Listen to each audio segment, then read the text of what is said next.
Hey everyone, and welcome back. We're diving deep into the English-speaking job market today. Ooh, exciting. Yeah, it's going to be good. Yeah. Think of this deep dive like your secret weapon for decoding all that tricky job hunting lingo. I like it. We've got some great source material lined up that's basically a crash course on everything from resumes to interviews to all that good stuff. It's really fascinating, actually. What I found really interesting about these sources is that they don't just define the terms. Right. They really get into the strategy behind them, you know? Oh, that's It's like they've taken all the best advice from career coaches and hiring managers and distilled it all down into these really actionable tips.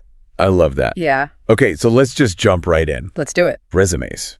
Oh, Everyone's favorite topic, right? the bane of our existence. I know. But seriously, our source material highlights something really crucial here. Okay. The power of strong action verbs. Yes. And I don't just mean like using managed instead of did. It's about getting way more specific and impactful with your word choices. Absolutely. You know what I mean? Yeah, it's about thinking about, okay, if you are a software developer, instead of saying developed a website, you could say led a team of 5 to develop a user-friendly website that increased customer engagement by 20%. Whoa. See the difference? Okay, yeah. That's way more powerful. Right. It's not just about what you did. Yeah, It's about the impact you made. exactly. And that's what employers want to see results. So I have a challenge for everyone listening. Ooh, I like a challenge. Pull up your own resume. Okay. Take a look at those verbs. All right, I'm doing it right now. Are they doing your skills justice? Ooh, that's a good question. Could you swap them out for something stronger, something that really showcases your accomplishments? I love that little homework assignment. There you go. All right, so you've got your resume packed with power verbs. Check. Now you need a cover letter to really seal the deal. Yeah. This is where a lot of people get stuck. But our source material breaks down the purpose and structure in a way that's super clear and actually kind of inspiring. It is. Yeah. You know what I found really interesting here is that the source emphasizes how a cover letter is your chance to show your personality. Okay. Your resume is all facts and figures, but the cover letter is where you can let your passion and enthusiasm shine through. It's where you connect with the employer on a human level. So it's not just a summary of your resume. Yeah. It's almost like a mini story about why you're the perfect fit Precisely. for this specific role. Yes. And you know what else I found really helpful? What's that? The source material talks about the importance of the call to action in the closing paragraph. Oh, It's not just about saying thanks for your time. yeah. It's about proactively expressing your eagerness to move forward in the process. Okay, it's just like, hey, I'm ready for that interview. Let's do this. Exactly. Okay, I've got the killer resume and a compelling cover letter. We're doing good. Now we need to find the right jobs to apply for. All right, the fun part. Yeah. So our source material dives into decoding job postings, Okay. like how to read between the lines and figure out what employers are really looking for. Yes, and this is where things get strategic. Ooh, I like it. The source material gives this great tip about using keywords from the job posting to tailor your resume and cover letter. Oh, that's smart. It's about speaking their language, showing them that you understand their needs and that you've done your homework. It makes sense if you're an employer and you see a resume that's clearly tailored to your specific job posting, shows that the applicant is serious and invested. Absolutely. And it's not just about keywords. Okay. It's about understanding the underlying problems that the company's trying to solve. What are their pain points? Right. How can your skills and experience help them overcome those challenges? Ooh. If you can articulate that Yeah, in your application materials, you'll definitely stand out. that's such a good point. Okay, let's move on to some of the more foundational elements Yes. of the job application process. Okay. Qualifications, experience, and references. The classics. I know our source material covers the basics here, but it also includes a really important insider tip about references Oh, yes. that I think a lot of people overlook. This is one of those things that seems obvious, but it's crucial. Oh, really? Always get permission before listing someone as a reference. Oh. Not only is it common courtesy, Okay. but it also gives your reference a chance to prepare Oh, that's good. and make sure they're comfortable speaking about your qualifications. Yeah, you don't want to catch someone off guard Exactly. and potentially like sabotage your chances. Right. It's much better to have a few enthusiastic references who are ready to sing your praises Yes. than a long list of people who are hesitant or unprepared. Okay, so you've submitted your application Fingers crossed. and you get the call for an interview. Yay. Exciting but nerve-wracking, right? Oh, for sure. Our source material acknowledges this and really emphasizes the importance of preparation. Absolutely. And they offer some really practical advice Okay. for tackling one of the most common interview questions. Which is? Tell me about yourself. Oh, I know this is where so many people stumble, I know I do. but it's actually a golden opportunity to make a strong first impression. It is. Yeah, I always find myself like fumbling through that one. Me too. So what's the secret? The key is to craft a concise and engaging response that highlights your relevant skills and experience. Okay. And then this is the crucial part, connects them back to the specific role you're interviewing for. You're not just reciting your resume. Right. You're telling a story that demonstrates why you're the perfect fit for this particular job. It's like you're saying, here's who I am, here's what I'm good at, and here's how I can contribute to your team. Exactly. I like it. And you know what else I found helpful? Tell me. The source material suggests practicing your response out loud, Oh? even recording yourself, Ooh, that's a good idea. so you can hear how you sound. Yeah. You want to come across as confident and enthusiastic, Right. not robotic or rehearsed. That's such good advice. Yeah. I think a lot of people focus on what they're going to say, but forget about how they're going to say it. Totally. And remember, an interview is a two-way street. That's true. It's not just about answering their questions. It's about asking your own questions. Right. To get a feel for the company culture Yeah. and whether it's a good fit for you. That's a great reminder. So we've talked about resumes, cover letters, and interviews. We are on a roll. Now let's dive into the world of networking. All right, let's do it. Our source material defines it as building relationships to discover job opportunities. Okay. It's about making connections and expanding your professional circle. I like that. But what's really interesting here is that the source goes beyond the traditional idea of networking. Okay. At formal events, Right. they talk about the importance of building relationships online. Oh, like LinkedIn. Exactly, through platforms like LinkedIn and even through casual conversations with people in your field. Wow. I love that. It's like networking doesn't have to be this stuffy, formal thing. Yeah, It can happen organically through genuine interactions. absolutely. And, you know, sometimes the most unexpected connections can lead to the most amazing opportunities. That's so true.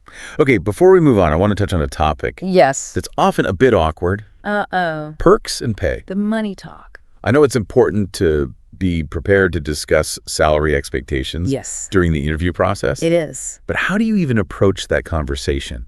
Well, our source material has some excellent advice on this. Okay, good. It emphasizes the importance of researching average salaries Okay, for similar roles in your location. that makes sense. Knowledge is power when it comes to negotiation. Right. You need to know your worth and be able to articulate it confidently. You don't want to undersell yourself or price yourself out of the run. Exactly. And it's not just about salary. Oh.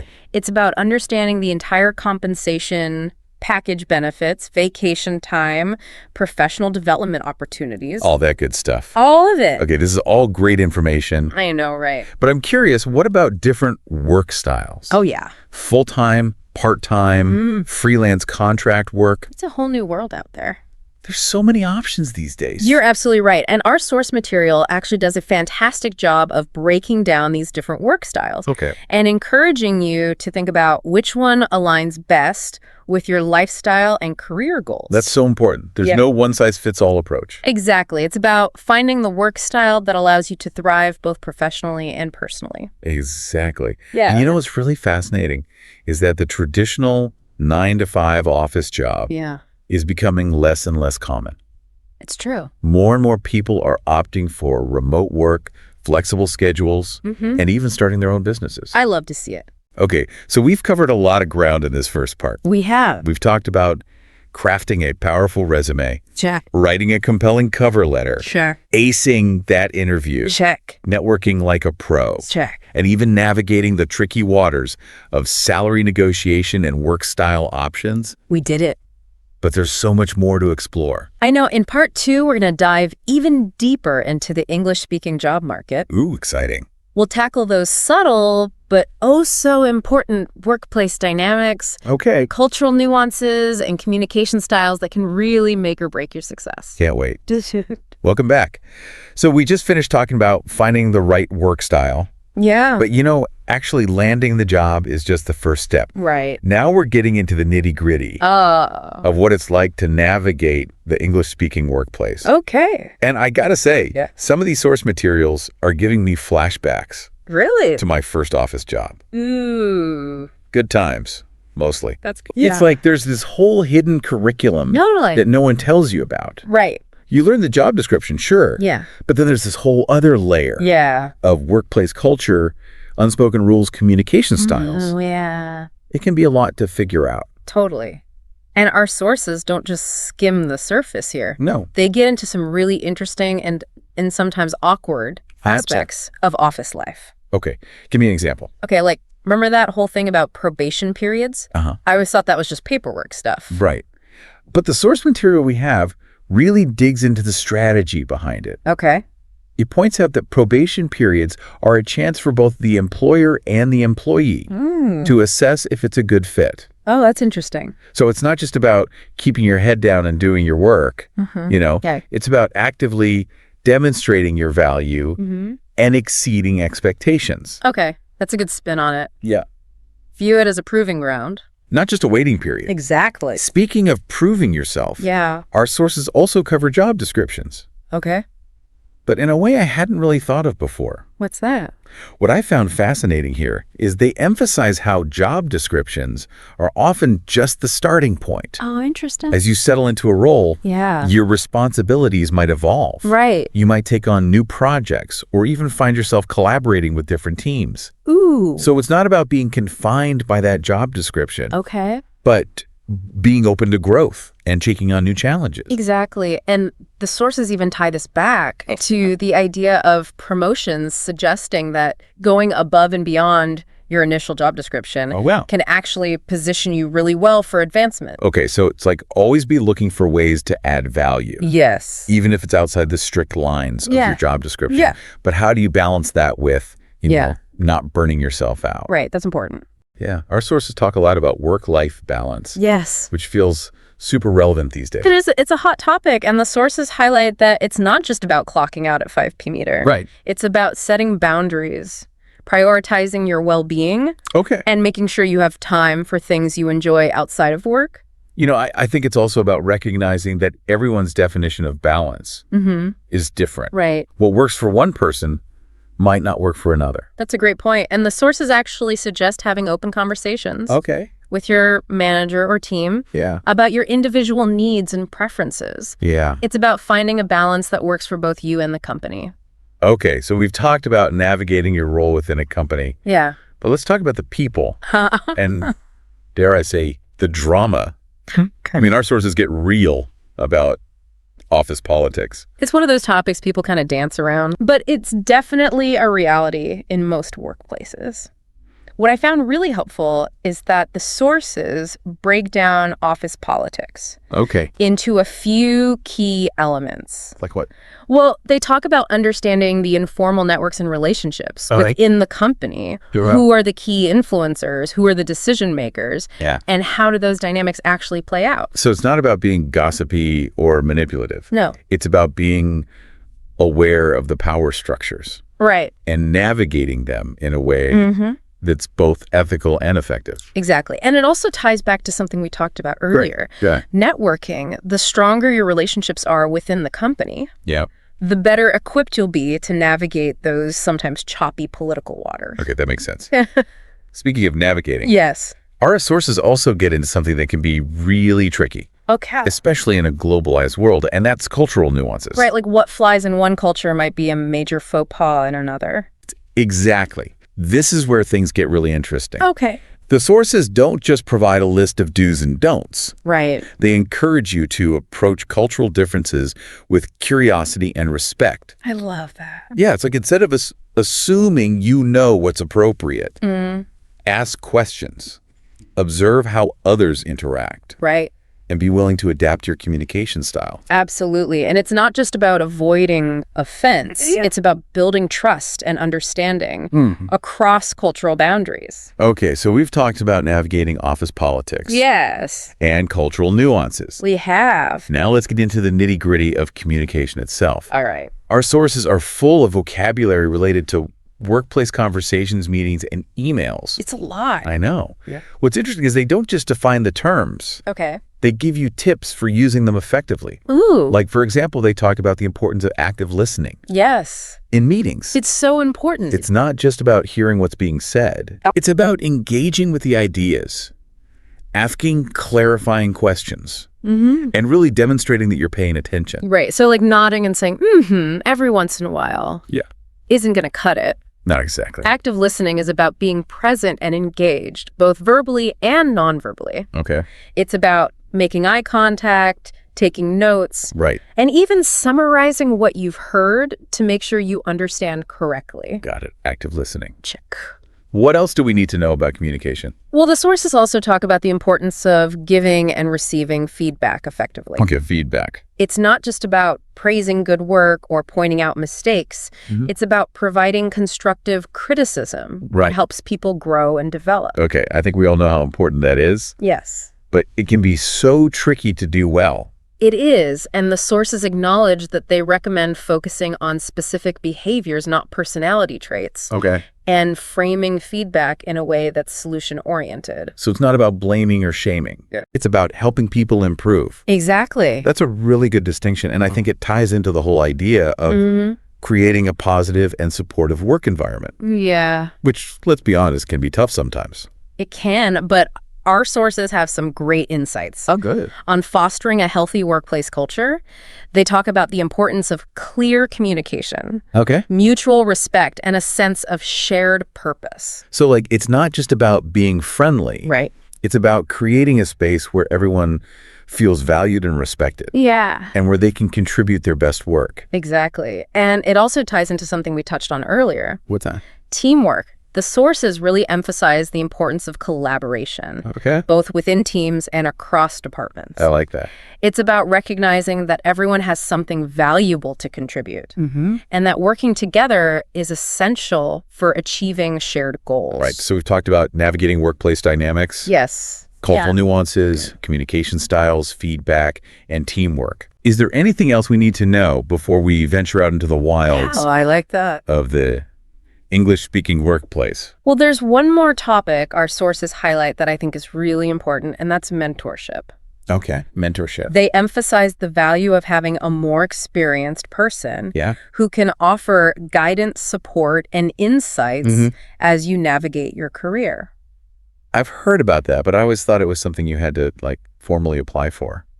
It can be, but the sources suggest that mentorship can also happen organically Oh, okay. through relationships you build within your company or even within your professional network. So it's like, be open to learning from people who have more experience than you. Right. And don't be afraid to ask for advice or guidance. Exactly. And it goes both ways. Oh, that's a good point. As you gain experience, you can also mentor others and share your knowledge and insights. That's a great point. Okay, so we've covered a lot of ground in this part. We have. We've talked about navigating workplace dynamics, cultural nuances, communication styles, feedback, teamwork, and even mentorship. We're really getting into the nuances of what it takes to thrive I know. in the English-speaking job market. We are. But there's still more to explore in part 3. We're going to dive even deeper into those sometimes unspoken rules of workplace etiquette, Ooh. those subtle but oh so important cues Yeah, that can make all the difference in how you're perceived. can't wait. Stay tuned. All right, welcome back for the final part of our deep dive into the English-speaking job market. Ooh, the grand finale. I know we've covered so much ground already. Resumes, interviews, networking, office dynamics, you name it. All the things. But there's one last layer we need to explore, Okay, I'm intrigued. and it's all about those unspoken rules Oh, of workplace etiquette. the do's and don'ts. Exactly, because let's be honest, sometimes it's the little things that make the biggest difference. It's true. And our source material gets in some really interesting nuances here, Okay. especially around email etiquette. Oh yeah, email, the double-edged sword of workplace communication. You can say that again. It's so convenient, but it's also so easy to make a mistake Right. that can damage your professional image. So true. I remember this one time I accidentally replied all to an email that was, let's just say, not meant for everyone's eyes. Oof, we've all been there. Not my proudest moment. But the good news is Our sources offer some really helpful tips for avoiding those email faux pas. Okay, good. Like, for example, they emphasize the importance of starting with a professional salutation. Right. Dear Mr. or Mrs. last name is always a safe bet. Yeah. Unless you're on a first name basis with the person. Right. And even then, it's probably best to err on the side of formality. Yeah. At least until you get a sense of the company culture. Exactly. And the sources also talk about keeping your emails concise and to the point. No one wants to wade through a wall of text. So like bullet points are our friends. Absolutely. And avoid using slang, Great. emojis, or excessive exclamation points. Voted. You want to project an image of competence and professionalism. And proofread. Yes. Typos and grammatical errors The worst. can make you look careless and unprofessional. So true. Okay, so we've mastered the art of email. We're on a roll. Now let's talk about another potential minefield. Okay. Meeting etiquette. Ooh, yes.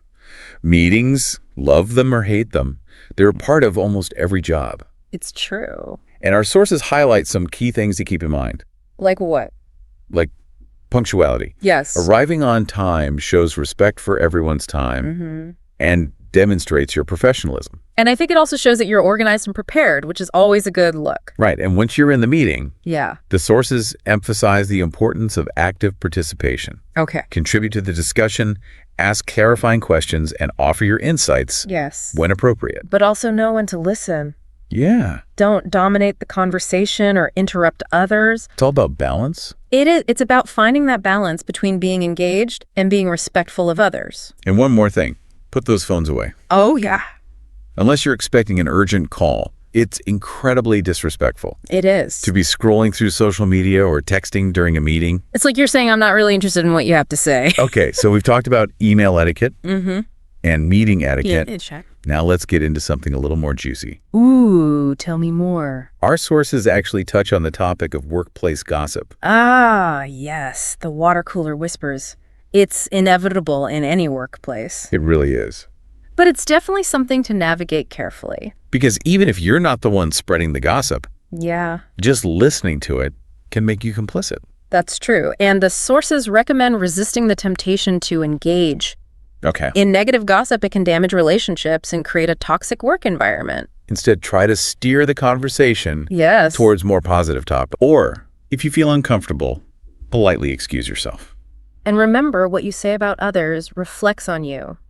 It's always best to err on the side of discretion and kindness. Okay, gossip averted. He did it. Now let's talk about something that's essential for success Yeah.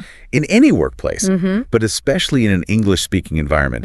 Conflict resolution. Oh, this is where those communication skills we talked about earlier really come into play. Yeah. The sources emphasize approaching conflict with a calm and respectful attitude. Because getting defensive or emotional is only going to escalate the situation. Exactly. The key is to listen actively to the other person's perspective. Try to find common ground. Okay. And focus on finding a solution that benefits everyone involved. Avoid personal attacks. Right. And emotional outbursts. Yes. Remember, it's about addressing the issue, not the person. And if you can't resolve the conflict on your own, Yeah. don't hesitate to involve a neutral third party like a manager or HR representative. Okay, conflict resolved. We're on a roll. I know, right? Now let's touch on one final, but incredibly important Hit me with it. aspect of workplace etiquette, All right. cultural sensitivity. This is especially crucial in today's diverse workplaces. Yeah. It's about being aware and respectful of different cultural norms, values, and communication styles. Like, for example, in some cultures, direct eye contact is considered a sign of respect, while in others it can be seen as aggressive or confrontational. Exactly. And there are so many other nuances to be aware of personal space humor, even the way you give and receive gifts. So it's really about being mindful, doing Yeah. your research, and being willing to adapt your behavior to different cultural contexts. And if you're ever unsure about something, don't be afraid to ask. Yeah. It's better to clarify than to unintentionally offend someone. That's a great point. Cultural sensitivity is really about fostering an inclusive and respectful work environment Absolutely. where everyone feels valued and respected. Wow, we've covered a ton of ground We really have, in this deep dive. from crafting that perfect resume. When mastering the art of workplace etiquette, We've given you a comprehensive toolkit for navigating the English-speaking job market. we did it. Remember, it's a journey, not a destination. So true. Stay curious, keep learning, And don't be afraid to ask questions. Yes. And most importantly, believe in yourself and your abilities. Now, before we sign off, we'd love to hear from you. What are some of the most interesting or confusing workplace scenarios you've encountered? Ooh, good question. Share your stories and insights with us. We're all ears. Until next time, happy job hunting. Okay, have you ever noticed, how often we have to introduce ourselves? All the time, right. Yeah, but it can be so awkward. Oh, absolutely. Especially, meeting new people. Exactly. Yeah. What do you even say? And it can be even harder when you're trying to do it in English if it's, not your first language. Right. First impressions are everything, though, so we really should get this right. Which is why this deep dive is perfect. We found this guide, and it's got some really good tips. So let's jump right in. Yeah, let's do it. What I found really interesting is that it doesn't even start with, what you say. Wait, really? I was all ready to, practicing my elevator pitch and all that. Nope. First things first. Nonverbal cues. What? Body language and stuff? Exactly. Smiling and eye contact. The source is really big on those. I guess that makes sense. Yeah. A smile can make you seem more approachable. It's more than that, though. It's when you meet someone and their smile just kind of lights up the room. Oh, yeah, I know what you mean. It's that kind of energy. This guide talks about the Duchenne smile, which is a specific type of smile that uses the muscles around your eyes. So it's not just a fake smile, it's got to be genuine. Exactly.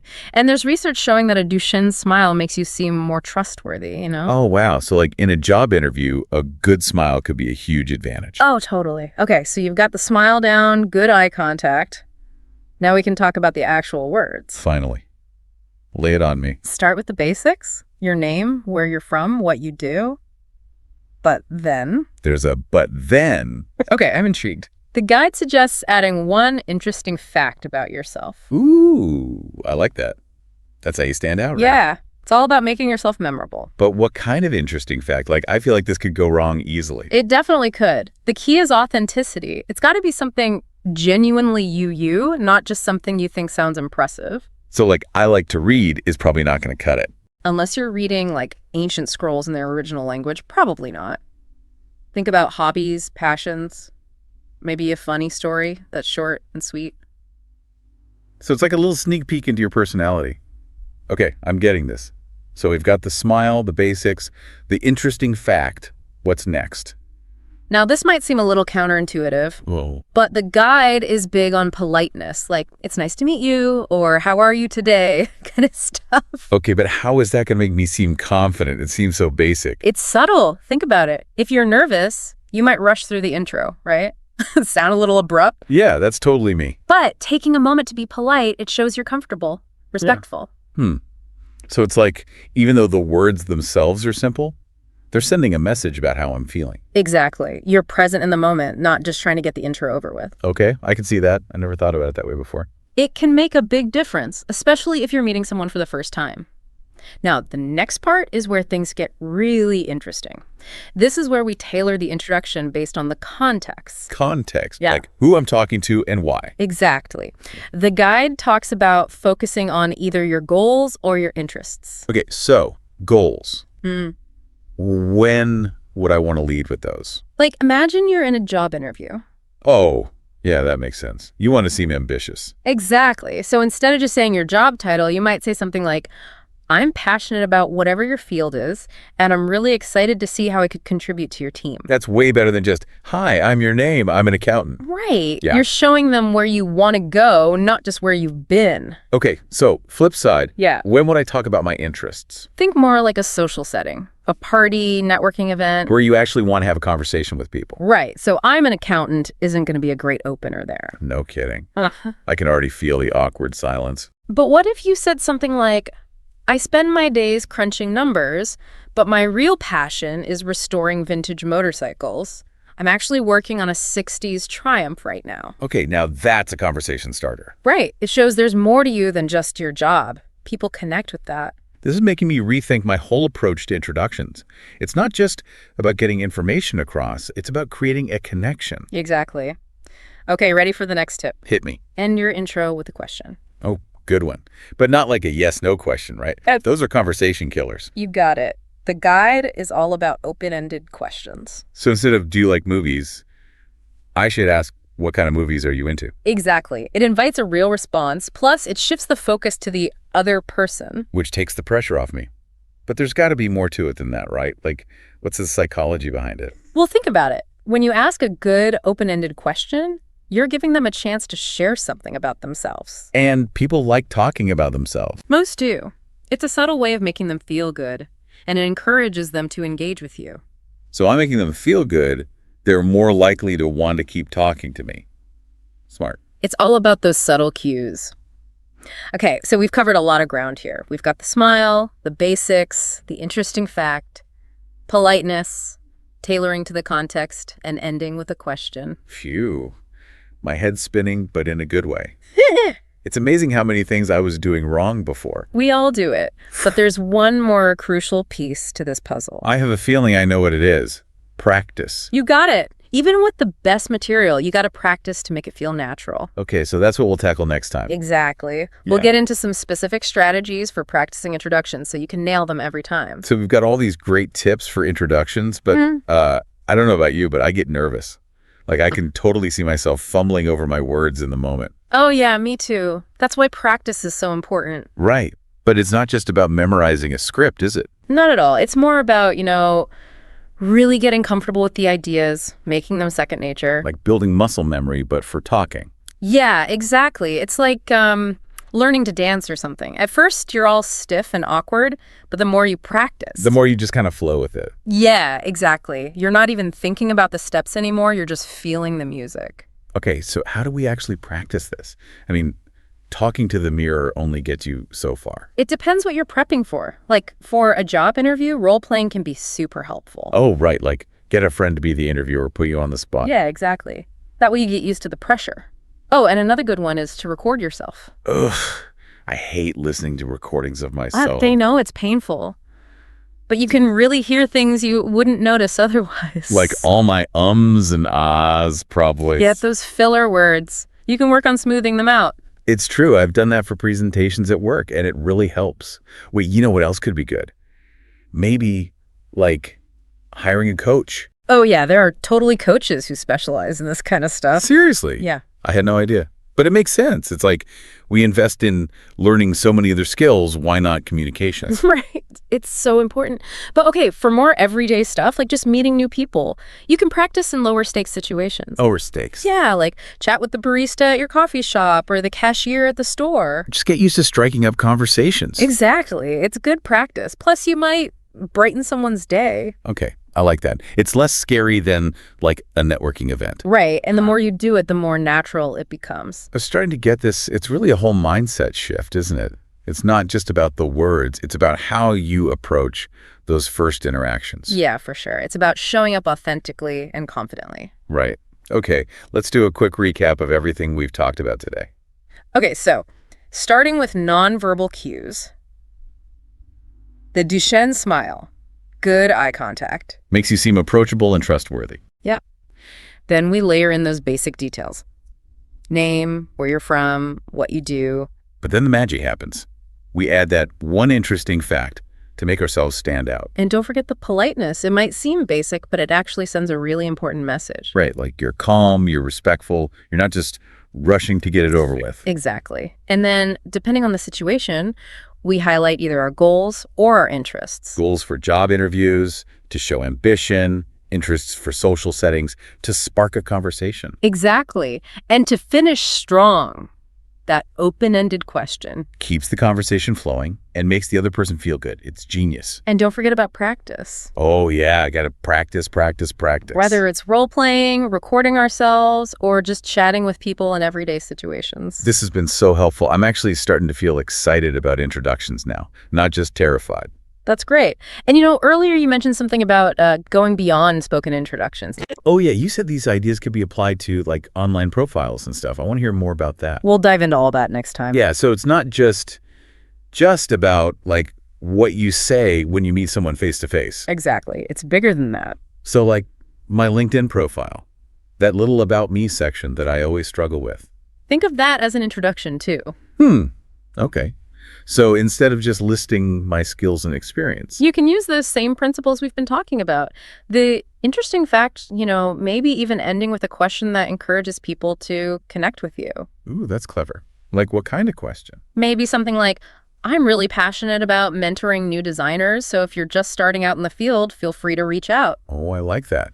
It's inviting, but also shows what I care about. Right. And it could spark conversations, lead to collaborations. Yeah, I'm seeing my whole online presence differently now. It's like every interaction is a chance to make a first impression. That's a great way to think about it. And don't forget email introductions, too. Oh, yeah. Those can be awkward. Instead of just, hi, I'm so-and-so, attached as my resume. It's news? Right. You can briefly mention a shared interest or how your skills connect to their needs. So you're standing out from all those other generic emails. Exactly. It all comes back to being memorable and showing your personality. This has been so eye-opening. I feel like I've got a whole new arsenal of communication tools now. That's the goal. Remember, though, confidence takes practice. Yeah, it's not like I'll suddenly be amazing at all of this overnight. Of course not. But the more you use these strategies, the more natural they'll feel. And don't be afraid to experiment. Experiment. Yeah, like try different approaches and see what works best for you. Every situation is a little different, right? That's true. And I guess, like, the more I practice, the less I'll overthink it and the more I can just be myself. Exactly. That's the key. Authenticity. People connect with that. When you're genuine, it shines through. Okay, I'm going to try to remember that. No more hiding behind generic intros. That's the spirit. Go out there and rock those first impressions. I will. This has been such a fantastic deep dive. Thank you so much for all these insights. My pleasure. It's been fun exploring all this with you. And hey, remember, the more you practice, the more confident you'll become. And that confidence will spread. Oh, I like that. So by being more confident in ourselves, we might actually help other people feel more confident too. Exactly. It's like a ripple effect. So go out there, make those connections, and watch the confidence grow. Hey everyone, and welcome to another deep dive.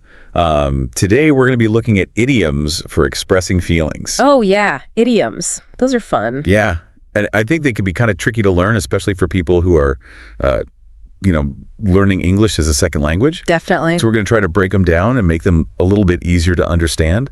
And we're going to be using this awesome source material that's organized by emotion. That's smart. Yeah, so we'll start with happiness, then we'll move on to sadness, anger, love, and affection, and even embarrassment and shame. Wow, the whole gamut. Yeah, the whole emotional roller coaster. So buckle up and get ready for a fun ride. I'm excited. Me too. Ooh. Okay, so let's dive right in and start with happiness. Okay.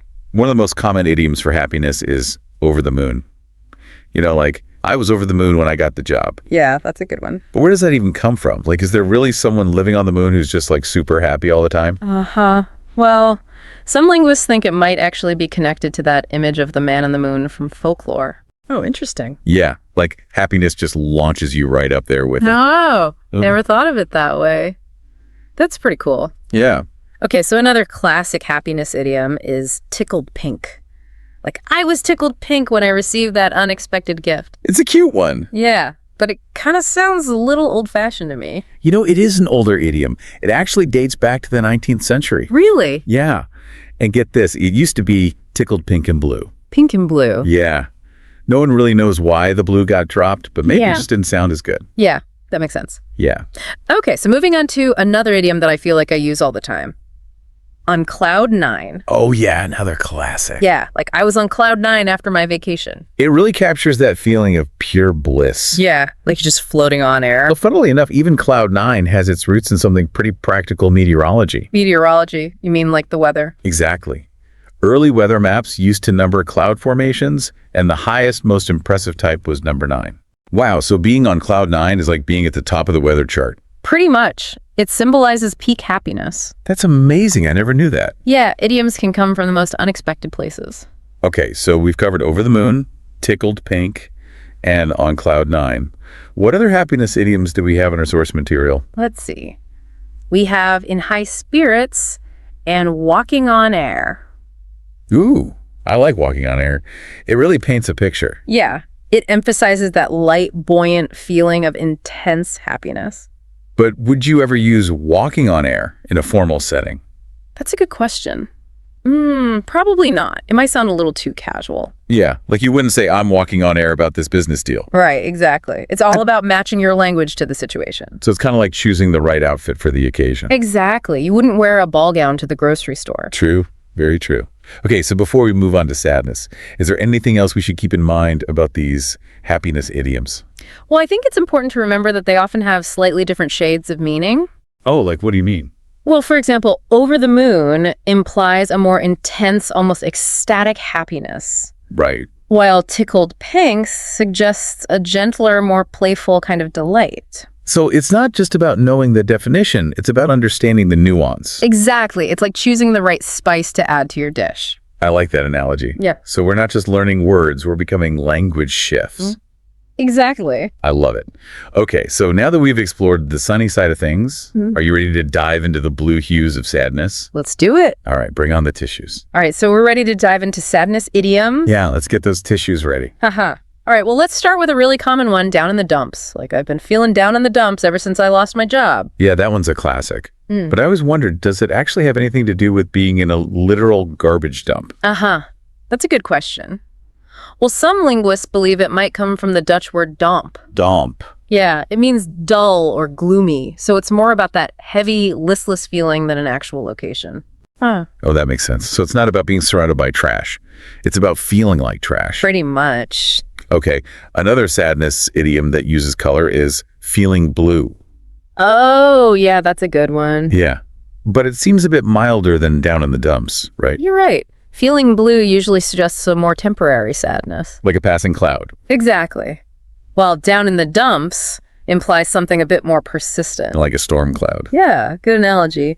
And it's interesting how colors can be so powerful in conveying emotions.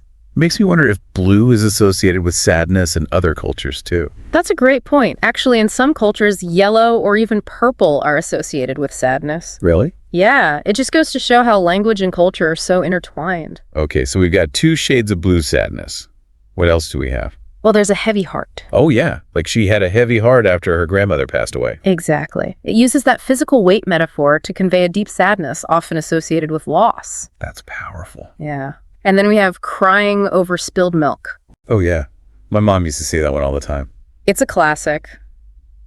But it can be a bit controversial, right? Yeah, like what if the milk was really important? Haha. Well, the point of the idiom isn't really about the milk. It's about accepting what's happened and moving on. So don't dwell on the past? Right. It's about focusing on the future. Okay, that makes sense. What's the last sadness idiom we have? Let's see. It's hit rock bottom. Oh, that one sounds pretty intense. Yeah. It's definitely reserved for those moments of utter despair and hopelessness. Like when you feel like there's nowhere lower to go. Exactly. It's the emotional equivalent of being at the very bottom of a deep, dark pit. Okay, well, we've certainly explored the full spectrum of sadness with these idioms. Yeah, from those fleeting blue moments to the crushing weight of despair. I'm ready for a little pick-me-up now. Yeah. How about we move on to some more heartwarming idioms? Sounds good to me. Let's explore the language of love and affection. Okay, I'm feeling a little warmer and fuzzier already. Or, All right, so we've made it through the ups and downs, the highs and lows of all these emotion idioms. yeah, quite a range, right? Yeah. And you know what I think it's really cool how these idioms, they really add a lot of like personality to the language. Definitely. They're like little bursts of color. Exactly. It's not just like saying I'm happy. It's like I'm on cloud 9. Right. It's so much more expressive. Yeah. And it's not just about memorizing a bunch of phrases either. It's about understanding like the nuances, Oh, for sure. The origin. the context, all that stuff. Yeah, like you wouldn't use kick the bucket to describe someone winning the lottery. No, definitely not. That'd be a bit confusing. Yeah, so it's about choosing the right idiom for the right situation. It's like having a whole toolkit of expressions. Exactly. And the more you use them, the more comfortable you'll become. Practice makes perfect. Exactly. And you know what? Even if you make a mistake, it's not the end of the world. That's right. Just laugh it off Yeah, language is all about having fun. and experimenting. Exactly. So as we wrap up this deep dive, is there anything else you'd like to add? I guess I just hope that people will walk away from this with a new appreciation for idioms. Yeah. They're really powerful tools for communication. And don't forget, language is always changing. Oh, for sure. So keep your ears open. You might hear some brand new idioms out there. Yeah. Who knows? Maybe you'll even invent one yourself. That's a great thought.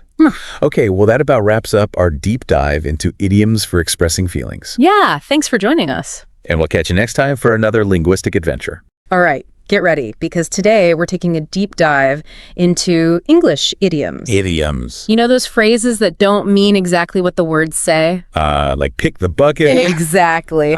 They're so important if you really want to understand English, especially the way people talk. Makes sense. We've got a list of 25 essential idioms to explore today. 25. Sounds like a challenge. It is, but it's going to be fun, I promise. I'm really looking forward to unpacking these with you. All right, let's get started. Where do we begin? Okay, let's jump right in. Let's take a look at break the ice and beat around the bush. What do you think when you see those two together?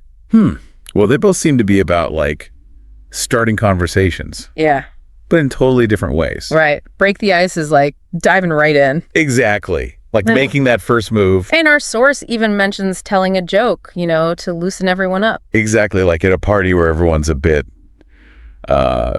stiff. Yeah. Okay, let's get this party started. But then beat around the bush is totally different. Oh, yeah, it's like you're avoiding the main point. Exactly, like you're tiptoeing around something awkward or sensitive. And, sometimes it's not just personal preference. What do you mean? Well, some cultures are very direct, while others think that's rude. So these idioms, they reflect those unspoken rules of communication. I see. So it's not just about the words, but the culture behind them, too. Exactly. Okay, let's move on to another pair. Bite the bullet and a blessing in disguise. They almost seem to go together, don't they? Like facing a challenge, but then finding something good in it. Yeah, I see what you mean.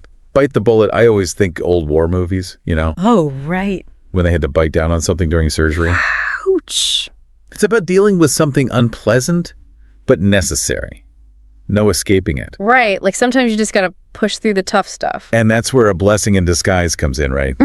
What seems bad at first actually turns out good. Totally. It's like missing a flight that ends up being delayed. And you avoid some travel nightmare.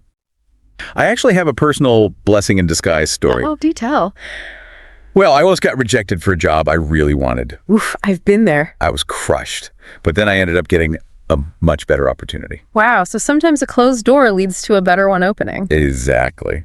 All right, next up is a group of idioms that, they seem to be about consequences. Cut corners, get out of hand, and cost an arm and a leg. I'm sensing a theme of caution here. Yeah, definitely. Cut corners. I think everyone's done that at some point. Oh, yeah, like trying to save time on a project. But often you end up with a worse result. It's like that saying, haste makes waste. Exactly. And then get out of hand, that feels like things spiraling out of control. Like a small argument that turns into a huge fight. Yeah, or a party that gets way too wild. It's about losing control, basically. And then we've got cost an arm and a leg. I think that one speaks for itself. We all know that feeling of encountering something ridiculously expensive. Like, ouch, my wallet. So we've got warnings about shortcuts, losing control, and spending way too much. Do you think there's a message here, like culturally? Maybe about being careful and planning ahead. Interesting. Like, these idioms are passing down wisdom. Maybe. Okay, let's move on to a set of idioms that are all about communication. We've got hit the nail on the head, let the cat out of the bag, pull someone's leg, and spill the beans.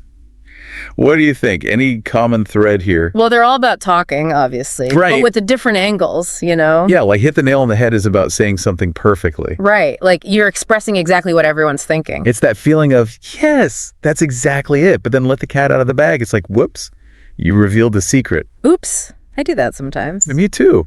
Hey. Though I'm curious, do you know where that saying comes from? Let the cat out of the bag? I think it's from a long time ago when people sold things like pigs in bag. Pigs in bag. Yeah. And sometimes dishonest sellers would swap the pig for a cat, which is obviously worth less. Oh, sneaky. So when you open the bag, you let the cat out of the bag and reveal the trick. Wow, that's fascinating. It makes the idiom even more vivid, doesn't it? But we also have spill the beans, which is similar, right? Is there a difference or are they basically the same? I'd say spill the beans is more casual, like you accidentally let something slip. Ah, okay. Like dropping a hint without meaning to. Exactly. While let the cat out of the bag is a bigger reveal, often with bigger consequences. Okay, I see the difference now. So spill the beans is like a little leak, and let the cat out of the bag is the whole dam breaking. That's a good way to put it. And then we can't forget pull someone's leg. That one brings in a bit of humor. Oh yeah, it's all about teasing, but in a fun way. Right, not mean-spirited. Exactly. You're just messing with them a little. I'm a big fan of a good leg pull. It relies on that shared understanding that you're just joking around. Exactly. It's all in good fun. I love how these idioms highlight the complexity of communication. It really is fascinating. It's not just about the words themselves, it's about social cues, relationships, humor, so much more. Absolutely. Okay, let's switch gears a bit and explore some idioms about effort, persistence, and knowing when to quit. We've got call it a day, burn the midnight oil, hit the books, and throw in the towel. What jumps out at you with these?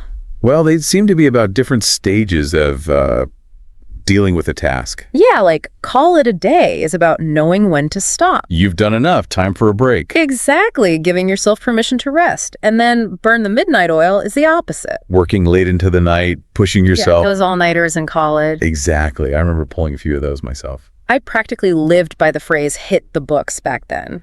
But I also learned the hard way that sometimes even all that effort isn't enough. Right, and that's when you might need to throw in the towel. It's about knowing when to give up on something, even if it's hard. Choosing your battles wisely, I guess. Exactly. It's a tough lesson, especially in today's world where everyone's always pushing to do more. It's all about balance, I think. Okay, let's move on to a pair that's all about action and getting things done. Actions speak louder than words, and kill two birds with one stone. I'm sure our listeners are familiar with these, but I'm always curious to hear your take. Well, actions speak louder than words. That's a classic for a reason. Right? It's a reminder that what you do matters more than what you say. It's about walking the walk, not just talking the talk. Exactly. And then we have kill two birds with one stone, which is all about being efficient, getting more done with less effort. Oh, I love trying to kill two birds with one stone. Like right now I'm learning about idioms and getting some exercise. Because you're walking while we record. Exactly. Multitasking at its finest. It's like finding those little hacks that make life easier. I like it. All right. This next group of idioms is all about avoidance, uncertainty, and, well, impossible things. We've got let sleeping dogs lie, on the fence, and when pigs fly. What are your thoughts on these? They seem to be about being cautious, avoiding trouble, not rushing into things. Yeah, like let sleeping dogs lie. It's that feeling of don't stir up trouble if you don't have to. Exactly. Sometimes it's best to just leave things as they are. Right. Like that old saying, if it ain't broke, don't fix it. And then on the fence, that's all about being indecisive. Oh, that's me all the time. I can overthink the simplest decisions. We all do it sometimes. It's that feeling of being stuck, not sure which way to go. Exactly. And then there's when pigs fly, which is our way of saying something's impossible. Yeah, like, sure, that'll happen when pigs fly. It's a fun way to express disbelief, right? Totally. Okay. Our last set of idioms for this part of our deep dive is about pushing limits and making situations worse. We've got bite off more than you can chew and add fuel to the fire. I have a feeling these will resonate with a lot of our listeners. Oh, for sure. Bite off more than you can chew. That's a common one. Yeah, especially these days when everyone's so busy. You take on too much and then you're overwhelmed. It's like that feeling of, oh no, what have I gotten myself into? Exactly. It's a good reminder to be realistic about what you can handle. And then we have add fuel to the fire. That's all about making a bad situation worse. Like instead of calming things down, you escalate the conflict. It's a powerful image, right? Pouring gasoline on the flames. Definitely. It's a reminder to think before you speak or act, especially when things are heated. So we've covered a lot of ground in this first part of our deep dive. From breaking the ice to adding fuel to the fire, it's amazing how much these little phrases can tell us about human nature and how we navigate the world. It really is. And we're just getting started. Stay tuned for more fascinating idioms in part 2 of our deep dive. I can't wait. It's amazing how much you can learn about a culture just by looking at their idioms. You know, you're right. It's not just expanding my vocabulary. It's like gaining a deeper understanding of how people think. Absolutely. Yeah. But, it's not enough to just understand what they mean. What do you mean? Well, to really master idioms, you have to be able to use them yourself in conversation, That's true. It's one thing to recognize them, but another to actually use them naturally. Right. It's like learning a new dance move. At first, it feels awkward. But with practice, it becomes second nature. I like that analogy. So any tips on how to actually start using idioms in my everyday conversations? Well, I'd say start with the ones that you really connect with, the ones that feel natural to you. Don't force it. Just let them come out organically. Okay, so like, don't try to cram in every idiom I know. Exactly. Just sprinkle them in when it feels right. And don't be afraid to experiment. Try them out in different situations and see what happens. Like a little language lab. Exactly. And pay attention to how other people react. You will learn a lot that way. And remember, context is key. Context. Yeah, like an idiom might mean something slightly different depending on the situation. Okay, so I need to be observant. Exactly. And don't be shy about asking questions. If you hear someone use an idiom you don't understand, just ask. Good point. People are usually happy to explain. Most of the time, yeah. You know, it's interesting thinking back on some of the idioms we've discussed. There are a few that really stuck with me, like a blessing in disguise. Oh, yeah. It's a good reminder that things aren't always what they seem. Right. What seems bad at first might actually turn out to be good. It's all about perspective. Yeah. Like those optical illusions where you have to look at it from a different angle to see the hidden image. I love that. It's about training your mind to see the possibilities, even in the tough times. And that reminds me of another idiom, bite the bullet. Sometimes you just got to face those unpleasant tasks head on. No escaping them, right? Right, like ripping off a Band-Aid, the faster you do it, the less it hurts. But hey, let's not forget the fun ones too, like pull someone's leg. Oh, I love that one. A good leg pull can really lighten the mood. It's all about that shared understanding that you're just joking around. Exactly. It's a fun way to connect with people. Okay, before we wrap up this part of our deep dive, I want to come back to actions speak louder than words. It's a powerful reminder that it's not just what you say, but what you do that really matters. Couldn't agree more. It's about walking the walk, not just talking the talk. Exactly. Living a life that reflects your values, making a real difference in the world. All right, I'm excited to see what other idioms we uncover in the next part of our deep dive. Me too. There's so many more to explore. It's really amazing how much these idioms tell us about, like, the human experience. It's true. It's like they capture these universal truths about life, Totally. Like, we have idioms for facing challenges, like bite the bullet. Right. And then we have ones for celebrating those unexpected good things, like a blessing in disguise. It's like they give us a language for talking about all the things we all go through, no matter who we are, where we're from. Exactly. And the more you learn about idioms, the more you start to see them everywhere. Oh, yeah. In books, movies, songs, everyday conversations, it's like you've unlocked a secret code. Right. And that code helps you understand people better, connect with them on a deeper level. So to our listeners out there, I really encourage you to, embrace these idioms, make them your own. Yeah, don't be afraid to experiment, play around with them, see how they fit into your own way of speaking. Because at the end of the day, language is about expression, about connecting with others, about sharing your thoughts and experiences with the world. In idioms, they're like a fun and colorful way to do just that. So go out there and idiomify your conversations. Exactly. Have fun with it. You might be surprised at how much you enjoy it and how much closer it brings you to the people around you. Absolutely. Well, that wraps up our deep dive into English idioms. It's been a fun journey. I hope you enjoyed it, listeners. And remember, keep exploring, keep learning. There's always more to discover about the amazing world of language. That's right. Until next time, keep diving deep. Okay, so ready to dive into something kind of interesting? Always. All right, so this masterclass script we found claims it can get you to advanced English fluency Oh, wow. in just 1 hour. Okay. Pretty bold claim, right? Yeah, an hour to fluency. Yeah, so we're going to break it down, see if it lives up to the hype. That's a good. Maybe you're someone who's prepping for a presentation or just brushing up on your English skills. Or maybe you're just curious about language learning hacks. Whatever your reason, we're going to dig into this script, see what it offers. Unearth those nuggets. Exactly. Unearth the nuggets, see what it really has to offer. Yeah. And what I thought was interesting is right away, it kind of skips the usual grammar drills and vocab lists. Right. It jumps right into like the practical stuff, how to sound more confident, how to adapt to different situations, really just connect with your language. I like that. That's a good approach. Yeah, I thought so too. It's very practical. Yeah, and one of the first things it encourages you to do is use contractions naturally. Okay. Like saying I've done it differently instead of I would have done it differently. Yeah.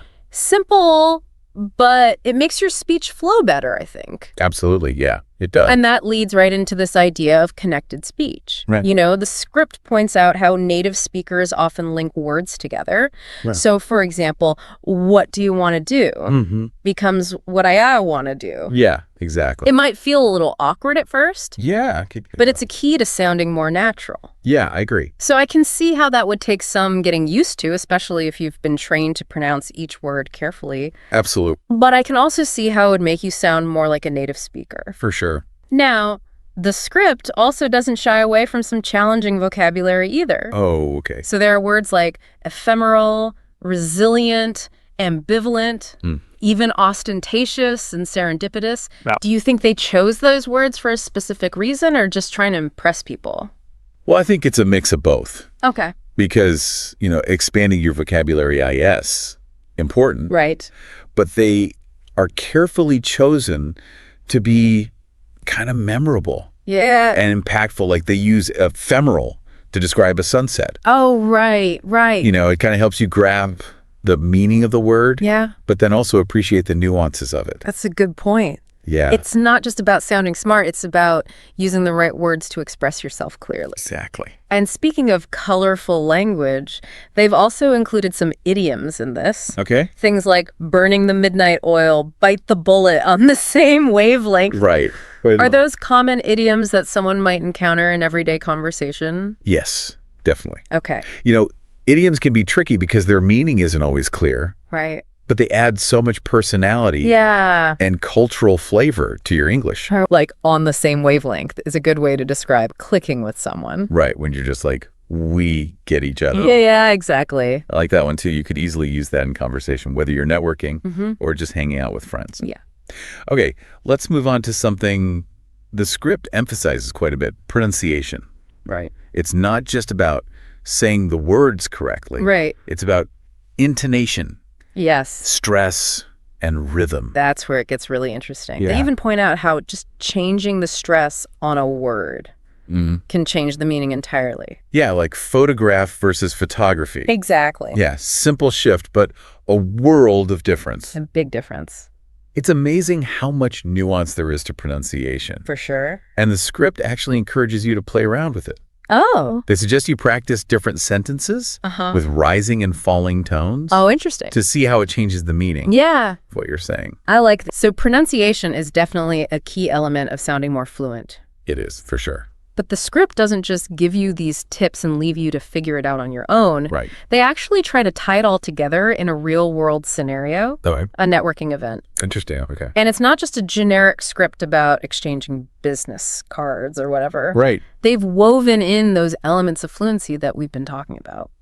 So they suggest starting with a confident introduction, but then using a more engaging question to spark a real conversation. Ooh, I like that. Something like, what inspired you to get into your field?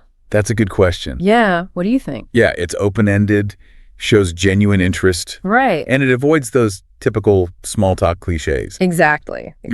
So- I like that question too. And they encourage you to build on that initial connection. Instead of just nodding and saying, that's interesting, Right. they suggest transitioning smoothly with a comment or a question that shows you're actively listening. Yeah. Something like, that's fascinating. Have you considered expanding into other markets?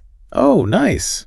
What do you think? Yeah, I like that. It shows you're engaged, you're thoughtful. Yeah. So this networking scenario is where they try to bring all the pieces together. Okay. It's where you can put those fluency techniques into practice. Right.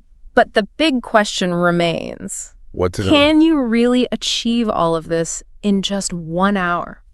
That's the million-dollar question, isn't it? Yeah. I'm a little skeptical about achieving complete fluency in such a short time, Okay. but the script does a good job of highlighting the most important areas to focus on. I think it gives you a taste of what's possible, and that's a valuable starting point. So maybe it's more about giving you a framework, a set of tools and techniques that can help you continue to develop your fluency. It's like a jumpstart, Right. not a complete overhaul. Yeah. What do you think? Yeah, I think it succeeds in that. Okay. The script is packed with practical tips and exercises. Yeah. And even if it takes you more than an hour to master everything, Right. you can start implementing some of these strategies right away. So it's not about instant fluency, Right. but about gaining valuable insights and building a solid foundation. Exactly. And speaking of building a foundation, I'm curious what the script says about practice and immersion. Yeah. After all, even the best techniques won't get you very far without consistent effort. You're absolutely right. Right. Fluency is a journey, not a destination. You've got to immerse yourself in the language as much as possible. Right. Speak fearlessly. Okay. Constantly reflect and refine your skills. So it's not just about completing the masterclass. It's about integrating these techniques into your daily life, Exactly. making English a part of your routine. That's the key. Okay, so we've covered a lot of ground in this first part of our deep dive. We have But there's much more to unpack. lots more. So stay tuned for part 2, where we'll explore even more tips and strategies for achieving advanced English fluency. Looking forward to it. Welcome back. So last time, we were talking about how this script emphasizes practical skills over rote memorization. Right.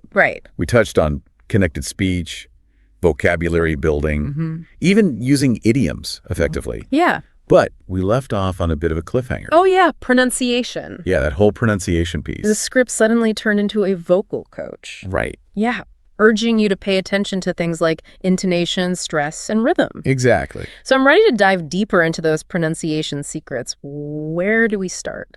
Well, we already touched on how word stress can completely change a word's meaning. Right, like with photograph versus photography. Exactly. Yeah. But the script takes it a step further. It highlights sentence stress as well. Oh, okay. It shows you how emphasizing different words within a sentence can dramatically alter its meaning. Okay, do you have an example? Of course. So they use the phrase, I didn't say H.E. stole the money. Okay.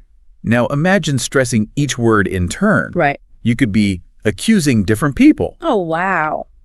or even denying the accusation entirely just by shifting the emphasis. That's pretty powerful. Yeah. Like it adds a whole other layer of meaning. Right. Yeah, beyond the words themselves. Exactly. And then there's intonation, Yeah. the rising and falling tones of our voice. Yes. So the script suggests practicing with simple phrases like, I can't believe it.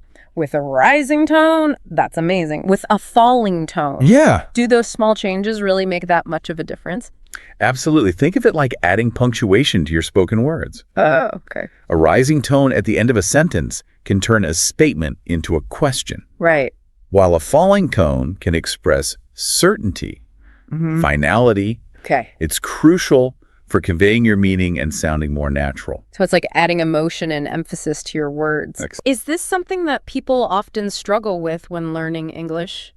It can be, Okay. especially for learners whose native languages have different intonation patterns. Right. But the good news is it's something you can improve with practice. Okay, good. The script even suggests recording yourself speaking Oh, wow. and listening back. I know. It can be cringy. It can be, but it's a great way to identify areas where your intonation might need a little work. Yeah, for sure. I can see how that'd be helpful, Yeah, even if it's a little embarrassing at first. that's a good tool. So are there any other techniques that the script recommends for improving pronunciation? Well, they suggest some interesting exercises, Okay. like repeating phrases while exaggerating the intonation and stress patterns. So just really going over the top with it. Yeah, it might feel silly, but it helps to really internalize the rhythm and flow of the language. I'm all for silly if it works. Me too. Like a workout for your voice. Exactly. Thriller. Another technique is called shadowing, where you listen to a native speaker and try to mimic their pronunciation and intonation. Oh, interesting. You can use podcasts, audiobooks, even movie scenes. Oh, that's a good idea. Yeah, Like having a personal pronunciation coach right in your ear. exactly. Plus, it's a fun way to immerse yourself in the language. And speaking of immersion, the script emphasizes that a lot. Right. It encourages you to surround yourself with English as much as possible. Yes, watch movies, listen to music, read books, chat with native speakers if you can. Yeah.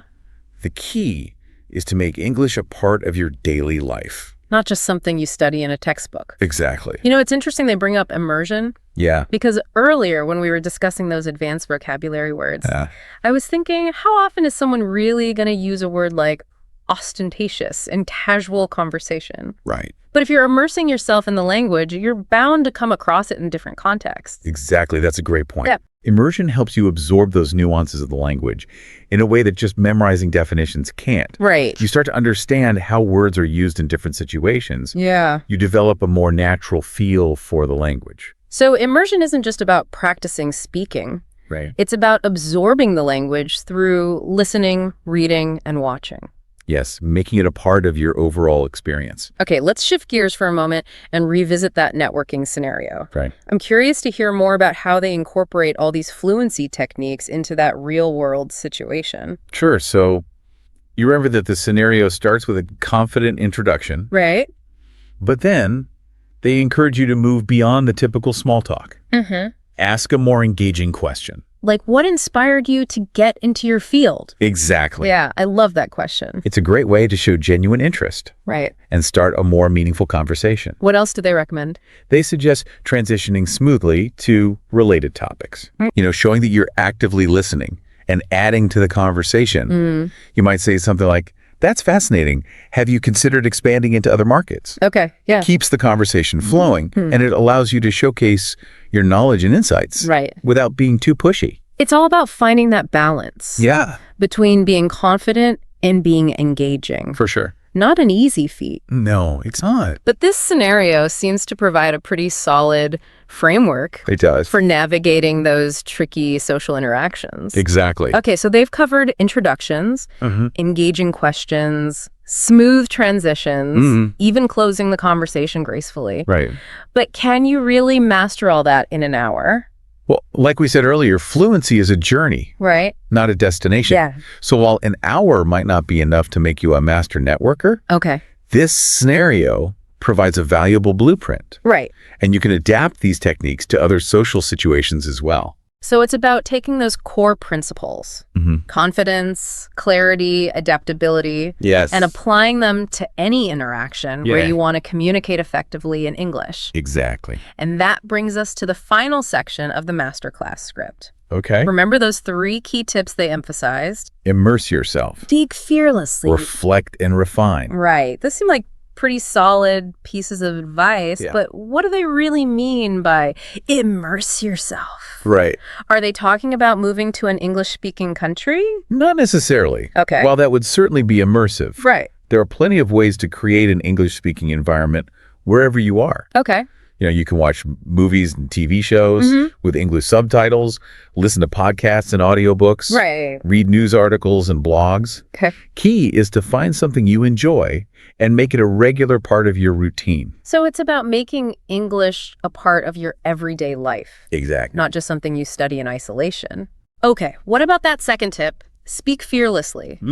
That's easier said than done for a lot of people. It is, yeah. Any advice for overcoming that fear?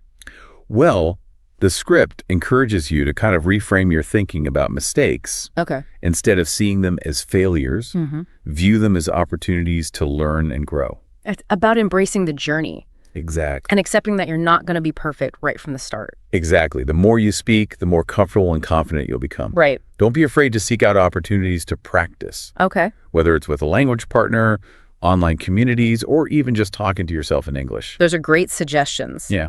Now, what about that last tip? Reflect and refine. What are some concrete ways that someone can put that into practice? Self-awareness is key here. Okay. Record yourself speaking English, listen back to it. Right. Take note of areas where you could improve. Maybe it's pronunciation, maybe it's grammar, maybe it's the flow of your sentences. Right. Yeah. The act of listening to yourself critically can be incredibly revealing. For sure. And these days, there are so many tools to help you do that. There are. Like language learning apps often have recording features. And you can even find online communities that are dedicated to pronunciation practice. Exactly. And don't underestimate the power of simply paying attention to how native speakers use the language. Oh, okay. Listen for those subtle nuances of pronunciation, intonation, and rhythm. Right. The more you observe and imitate, the more natural your English will become. So it's about being a conscious learner, Yes, actively seeking out feedback and working on those areas where you want to improve. exactly. Okay, we've covered a lot of ground in this second part of our deep dive. We have. We explored pronunciation techniques, the importance of immersion. We even revisited that networking scenario. We did. And we dug into those 3 key tips for continued learning. Yes. Immerse yourself, speak fearlessly, reflect and refine. Welcome back to the final part of our deep dive into this masterclass, the one that promises to unlock advanced English fluency in just an hour. Yeah, big promises. Huge. So we've unpacked a lot of those strategies. Really? We've experimented with pronunciation, even explored that networking scenario. Yep. Now let's step back, consider, All right. what are the real takeaways? Yeah, what are the gems? What can someone actually use to boost their English fluency? Good question.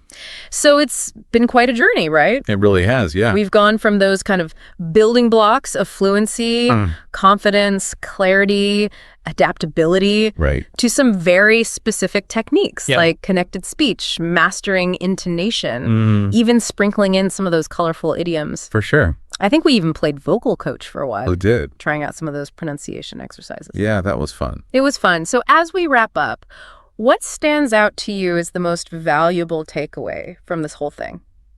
For me, it's the focus on practical application. Okay. This script doesn't just throw a bunch of rules at you. Right. It gives you concrete examples, it encourages you to experiment, and it even puts you in a real-world situation. Yeah, like with that networking event. Exactly. Yeah. It's about taking those concepts and making them usable in your daily life. Yeah, it's not about reaching some level of perfection. Right. It's about using the language to connect with others, to express yourself, Yeah, to navigate the world around you. for sure. And it reminds you that fluency is an ongoing journey. It is. It's not a destination. Not at all. You know, early on, I was pretty skeptical about that whole fluency in an hour thing. Yeah, me too. But I have to admit, this masterclass offers a pretty solid springboard for anyone who wants to improve their English. Absolutely. It gives you a taste of what's possible Yeah. and inspires you to actually take action. For sure. So for our listener who's been with us this whole time, taking it all in, what's the one piece of advice you would leave them with? I would say don't wait for perfection. Okay. Just start speaking. Right. Embrace every opportunity to practice. Yeah. Even if it feels a bit awkward at first, every mistake is a learning opportunity. That's true. Each interaction brings you closer to fluency. I love that. It's about taking those small steps, Yeah. being consistent, and celebrating those wins along the way. Exactly. And remember, you're not alone on this journey. Not at all. There are tons of resources out there, language learning apps, online communities, podcasts like ours, For sure. all there to support you. Absolutely. So find what works best for you. Stay curious. Yeah. Never stop exploring the language I like that. and have fun with it. Yes. Learning a language shouldn't feel like a chore. No, it should be enjoyable. It should be enriching. Absolutely. So embrace the challenges, celebrate your successes, and never stop trying to be the most confident and fluent version of yourself. That's a perfect note to end on. So thanks for joining us for this deep dive into English fluency. It's been fun. We hope you've gained some valuable insights. Yeah. And feel inspired to continue your own journey.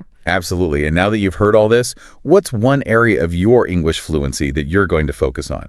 Until next time, keep practicing, keep learning, and keep those language fires burning. See you next time. All right, so are you ready to dive in? Today, we're going to help you sound like, well, a natural English speaker.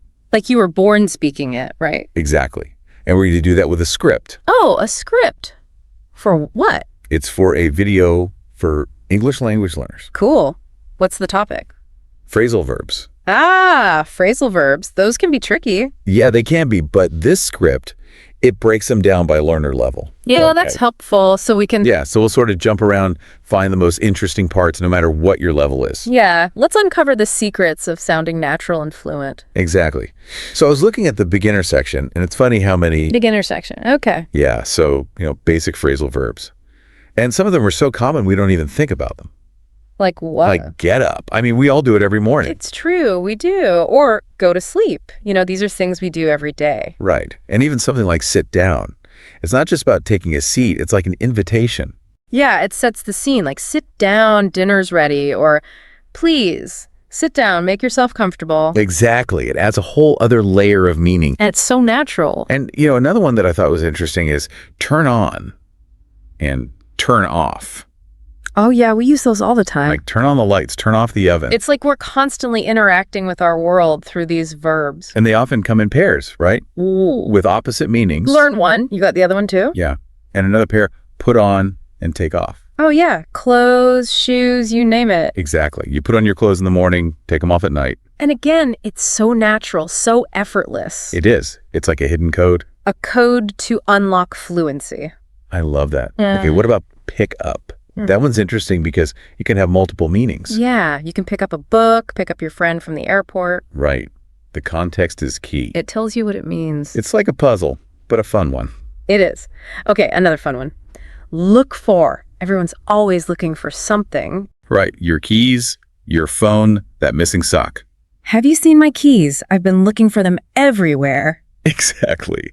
And, it's not just about physical objects. You can look for a solution to a problem, look for information. You're right. It's about a search, a quest. And we're always on a quest for something, aren't we? That's a great point.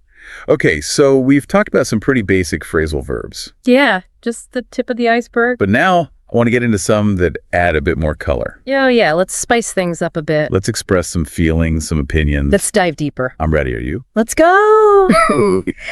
It's amazing, right, how phrasal verbs can be so simple, but also so expressive. Yeah, it's like they add this whole other level of meaning. Exactly. Like give up, for example. Oh, yeah, give up. We've all been there. Right. That feeling of, I can't do this anymore. Like when I tried to make that, that 3-tiered cake for my friend's birthday, I almost gave up. Oh, no. What happened? The first layer, it just collapsed. Oh, that's frustrating. It was. I wanted to throw in the towel, but he didn't. Well, good for you, perseverance. But you see, that's what give up captures, that feeling. It does. Okay, what about run out of? That seems pretty basic. It does, but it's not just about having nothing left. It's like there's a sense of urgency. Urgency. How so? Like running out of time on a deadline. Oh, yeah, or running out of patience. Exactly. Or even running out of gas in your car. That's a good one. Okay, what about call off? Is that the same as cancel? Well, they're similar, but call off is more sudden, more unexpected. Oh, I see. Like calling off a wedding. Exactly. Or calling off a search. Wow. That does add a sense of drama. It does. It's like everything's changing. Okay, let's switch gears a bit. What about look after? That seems pretty simple. It does, but it's more than just watching something. It's about taking care of it, Oh, like looking after a child or a pet. Yeah, or even a plant. You're responsible for it. You're right. There's a sense of responsibility there. Yeah. Okay. Now this one I find interesting. Find out. Find out. It's like discovering something new. It is. Like a secret. Exactly. You can find out the truth, find out someone's secret. Or find out how a story ends. Right. It's all about that moment of revelation. It is. Okay. And speaking of moments, what about work out? Now that one has multiple meanings. It does. You can work out at the gym. Right. Get those muscles working. Or you can work out a problem. Find a solution. Exactly. So versatile, right? It is. Okay, how about throwaway? It seems pretty straightforward. It does, but think about it.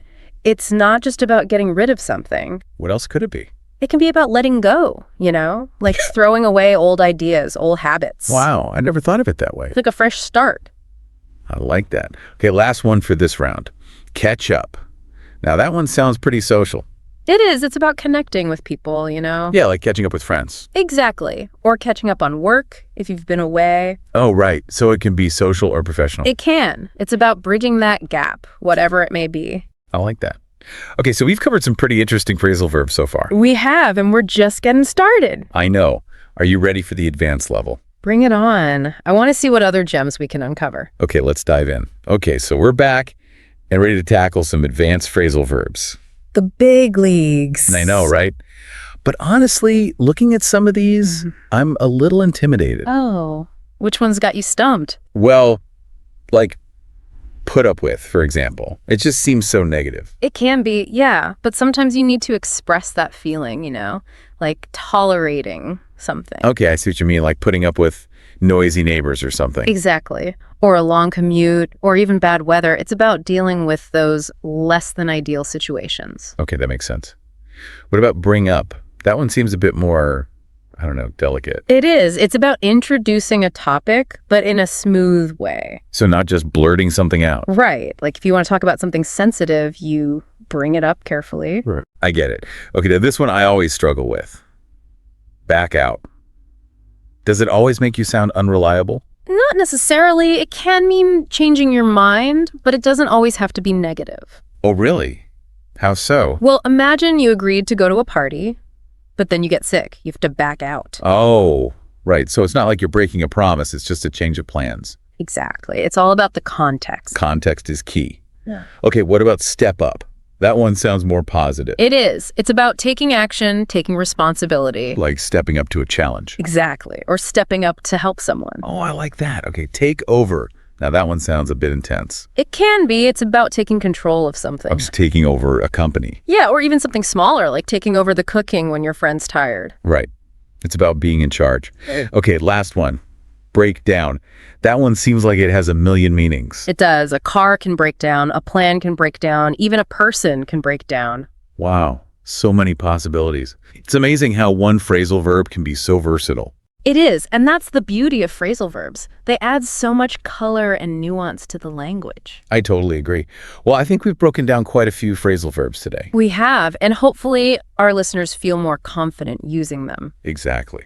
Remember, it's all about practice and having fun with the language. Don't be afraid to make mistakes. That's how you learn. That's right.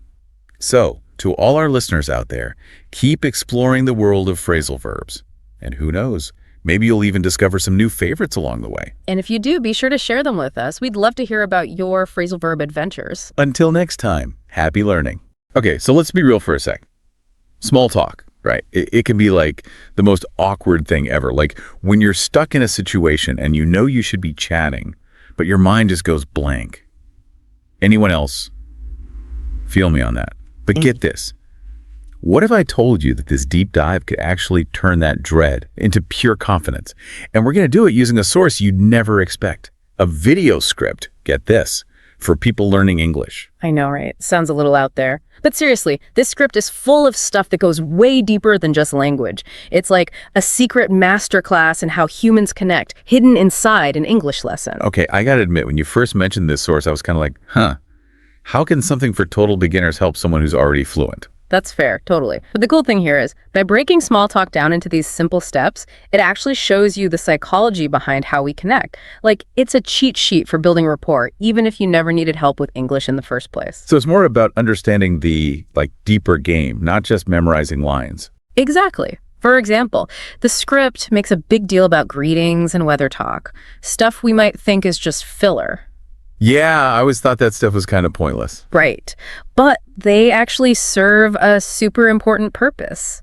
Like, humans are literally wired to bond over shared experiences.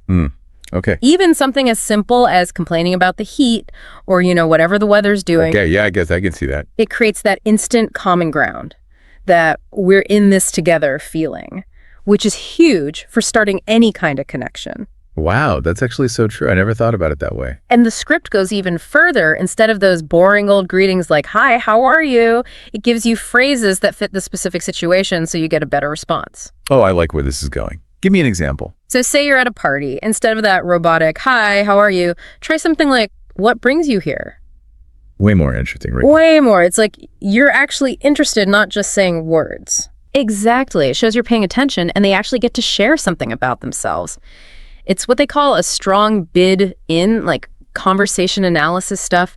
Each thing we say is a bid to connect. Ooh, I'm digging this bidding concept. So we're all just out here trying to make the strongest bid to connect. Totally. And this script is giving us all the winning moves. Another one they have is, instead of just saying nice weather, you could say something like, "This weather's crazy, right?" It's like inviting the other person in on the joke. I like it. Yeah. So it's making small talk feel, less robotic.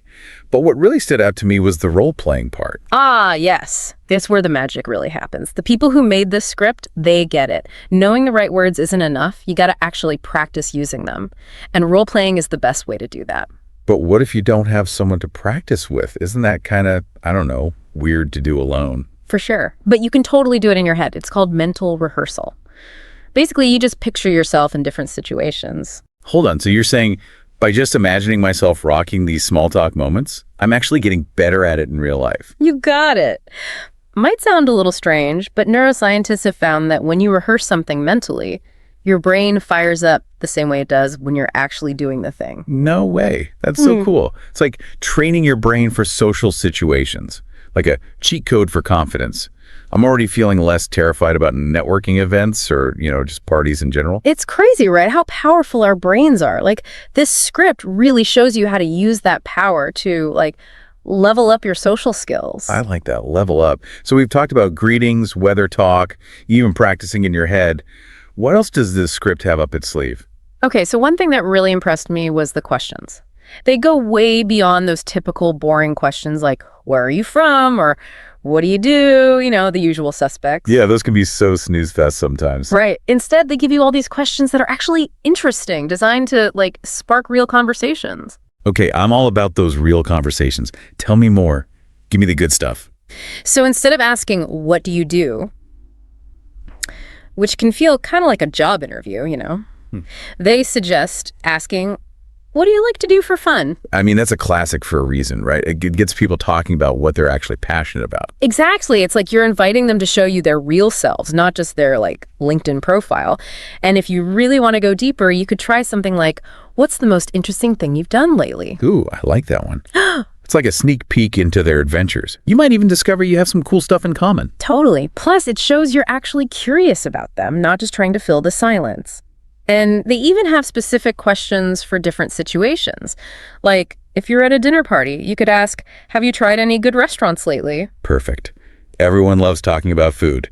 Instant conversation starter, right there. It's true. It's something we can all relate to, like enjoying a good meal. Okay, so we've covered greetings, weather talk, asking interesting questions, even mental rehearsal. But what about when you're ready to, make your escape? Does the script help with that too? Yeah, like how do you end a conversation without being rude? Don't worry, they got you covered. They have a bunch of different closing phrases depending on the situation. From a simple, it was nice talking to you, to something more like, hey, we should grab coffee sometime. Oh, I love that they include those follow-up suggestions. Yeah. Sometimes you really do click with someone, and it's good to have a way to, keep things going. Exactly. It shows you're confident and interested, which is always a good look.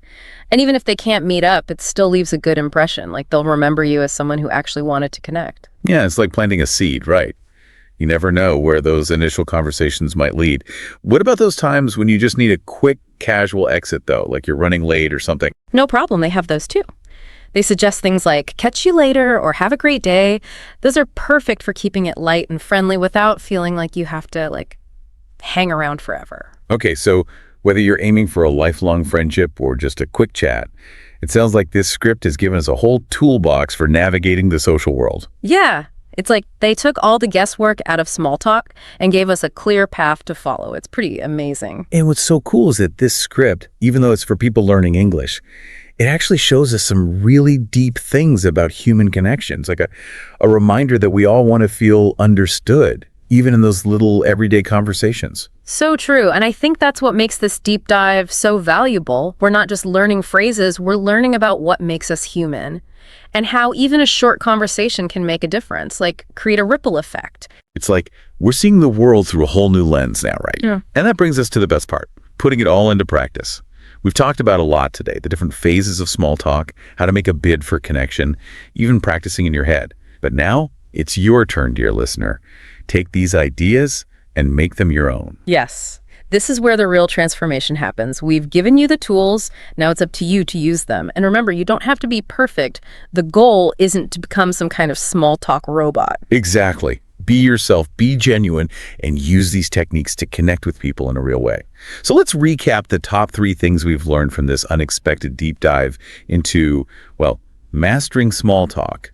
First, small talk isn't just random. There's a structure you can follow to make those conversations flow. Second, the words you use actually matter. This script has given us tons of phrases that are interesting, thoughtful, and perfect for different situations. And third, practice, practice, practice. Whether you're practicing in your head or even role-playing with a friend, the more you do it, the more confident and natural you'll become. It really is freeing, right? Knowing you have these tools, it takes away that fear of messing up or saying the wrong thing. For sure. It's like having this, I don't know, secret weapon for social situations. And honestly, the biggest thing I'm taking away from this is small talk doesn't have to be something you dread. It can actually be like fun, a way to connect with people, 100%. What about you? What's sticking with you from all this? What did you find most helpful from looking at this script?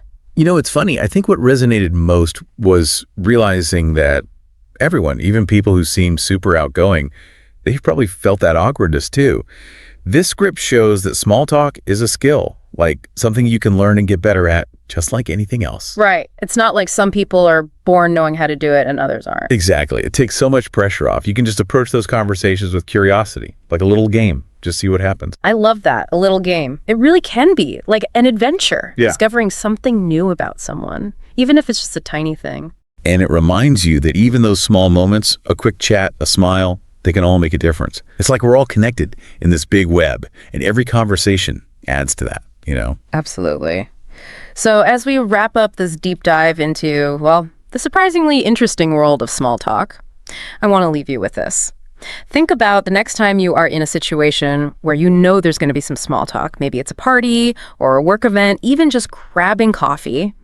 What are you most excited to try out from all the stuff we talked about? Such a good question. Yeah. And hey, remember, it doesn't have to be perfect, okay? Just be yourself, be genuine, and see what happens. You might be surprised how fun and even meaningful those small conversations can be. So go out there and conquer the world of small talk. We believe in you. Ever get that feeling you might be using a word wrong, but you're too afraid to ask? Oh, yeah. Well, fear no more. Because today we're diving deep into 15 words that even fluent English speakers mess up. We've got a YouTube script here all about leveling up your vocabulary. And you might be surprised by some of these common mistakes. It is fascinating, though, how some of these errors stem from subtle distinctions that are easy to miss in casual conversation. Okay, let's unpack this. We'll start with some beginner traps. Words that seem straightforward, but can be surprisingly tricky. I'll be honest, the word literally is one I hear misused all the time. Yep.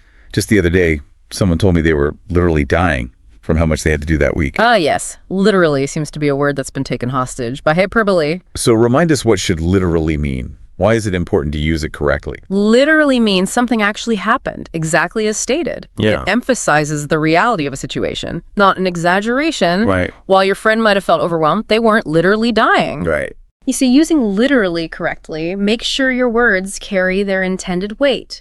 It's about precision and clarity, especially in an age where misinformation can spread so easily. That's a really good point. The impact on communication is huge.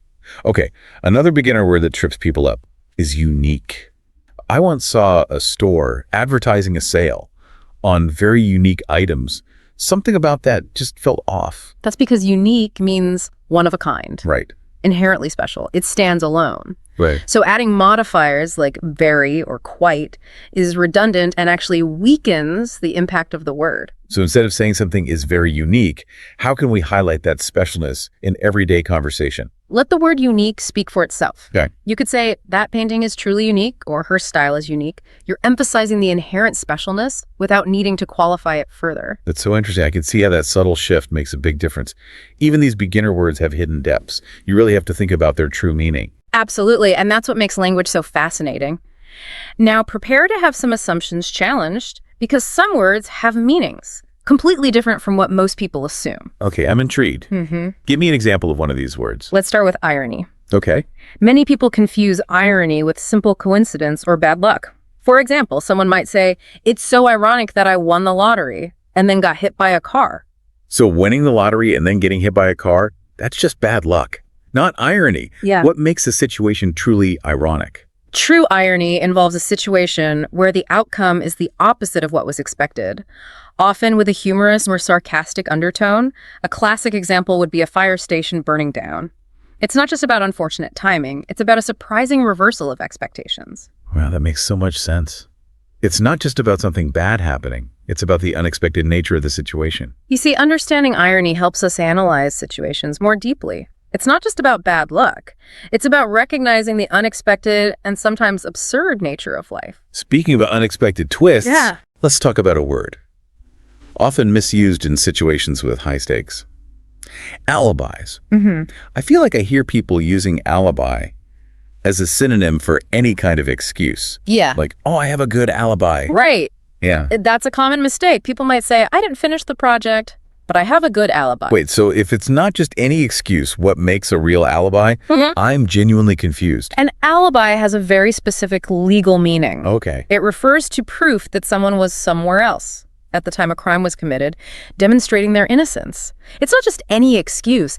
It's evidence that clears someone of suspicion. So using alibi to explain why you didn't finish a project wouldn't really make sense. Exactly. Using alibi in casual conversation when you simply mean excuse can actually undermine your credibility. It shows a lack of precision in your language. Okay, this is making me rethink how I use these words. What other intermediate words are lurking out there, ready to trip us up? How about a word that's often confused with its near opposite? Disinterested. Many people use disinterested to mean uninterested or bored.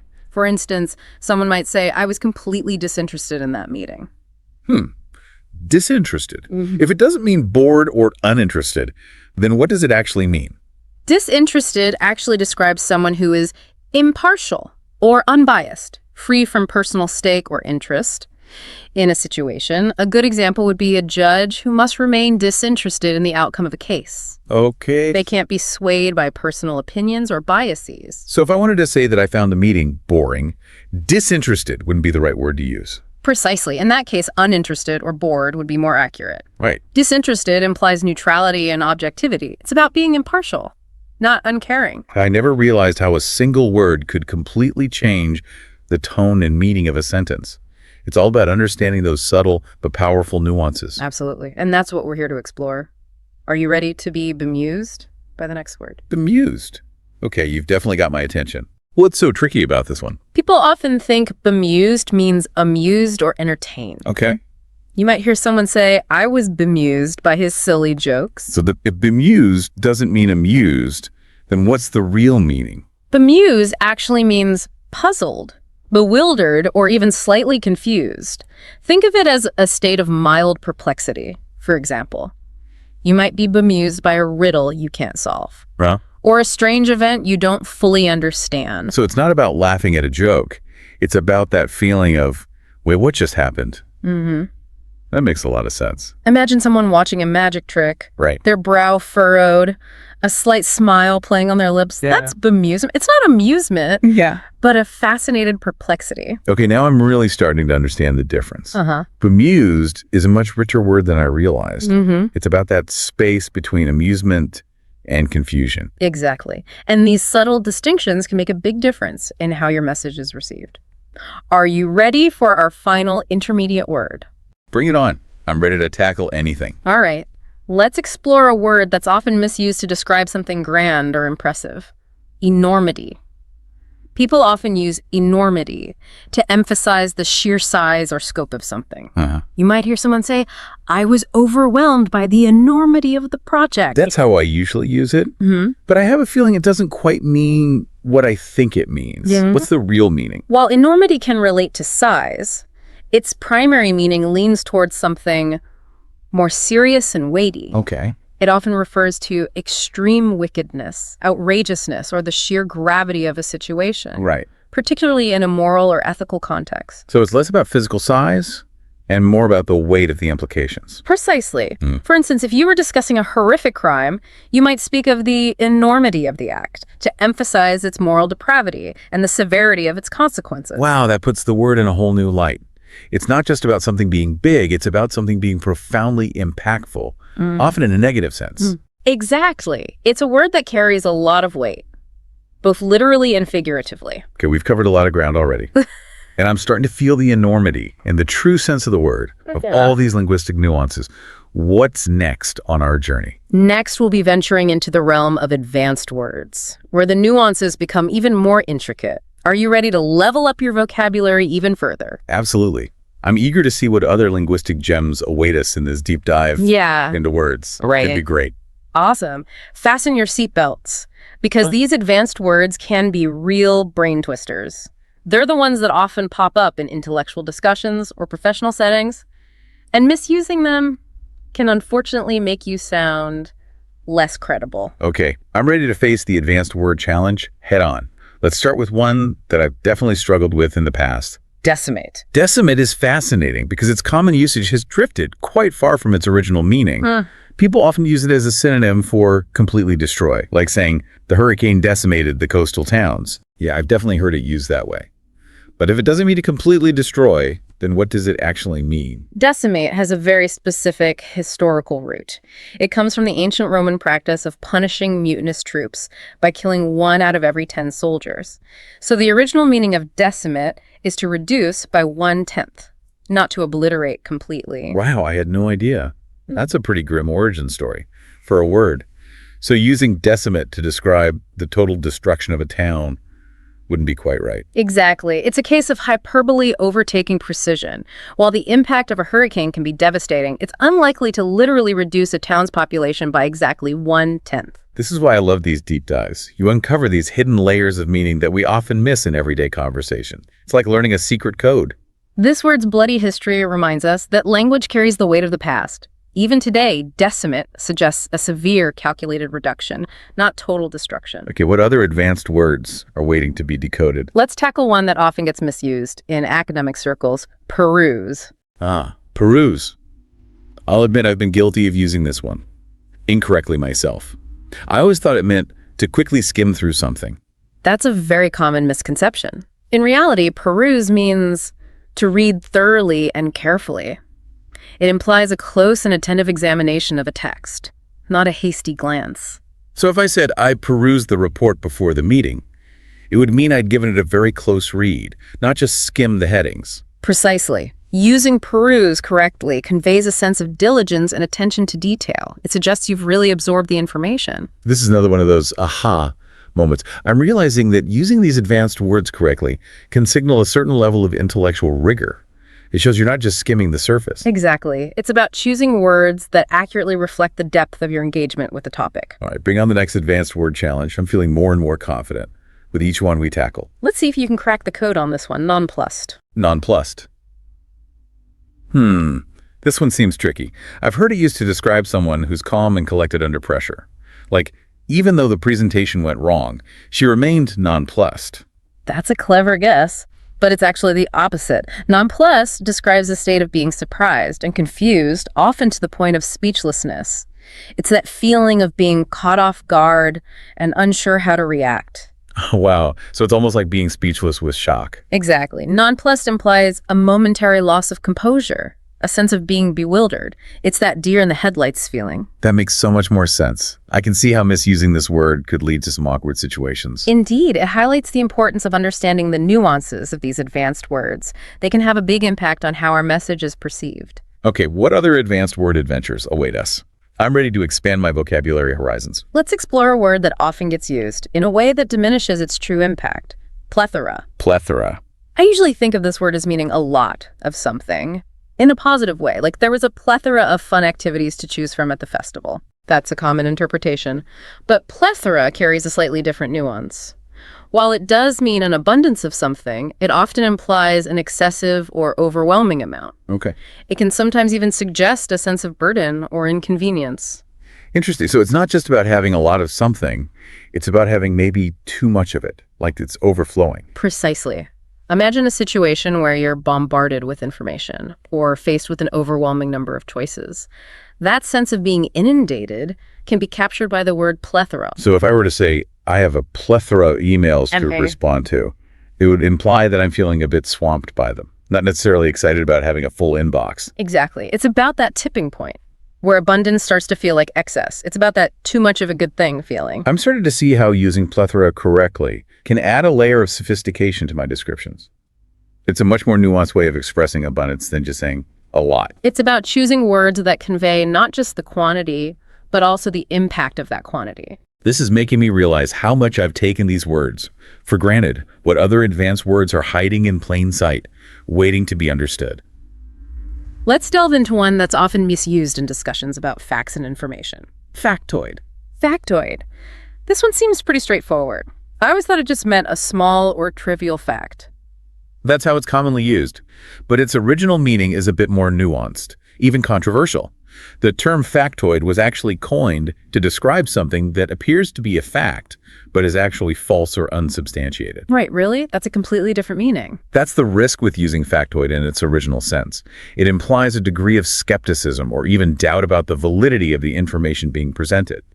It can be a way of highlighting that something may sound like a fact, but it hasn't actually been proven true. This is a perfect example of how language can evolve and shift in meaning over time. It's important to be aware of both the common usage and the original intent behind a word. You're absolutely right. Language is a living, breathing thing that constantly adapts and changes. Our goal is to be aware of those changes and use words in a way that is both accurate and effective. So how can we use factoid in a way that doesn't accidentally spread misinformation? If you're unsure of the accuracy of a piece of information, it's best to avoid using factoid altogether. You could say something like, here's an interesting tidbit, or this might be a bit of trivia, but this avoids any implication that the information might be false. That's really helpful advice. Okay, bring on the next advanced word. I'm ready to conquer some more linguistic complexities. Let's tackle a word that often causes confusion in discussions and debates. Moot. Moot?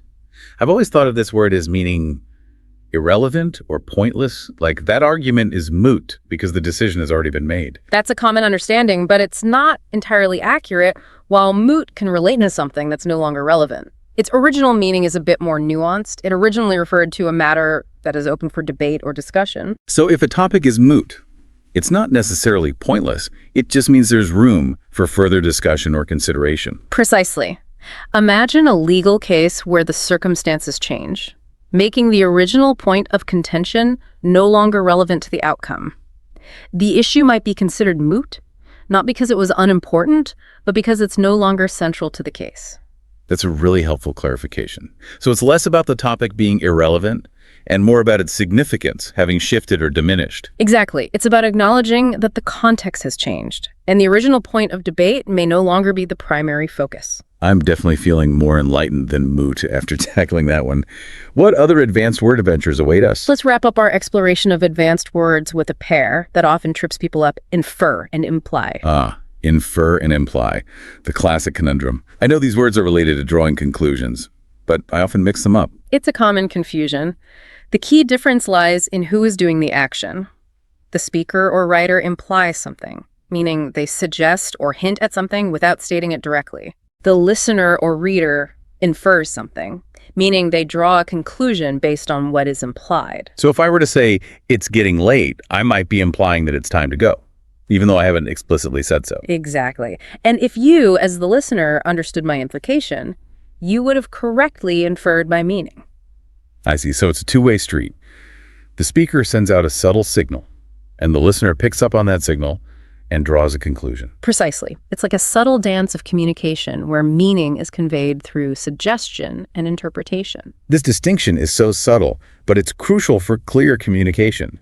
Misusing these words can lead to all sorts of misunderstandings. Absolutely.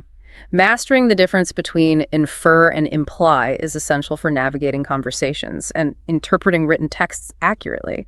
It's about understanding both sides of the communication equation.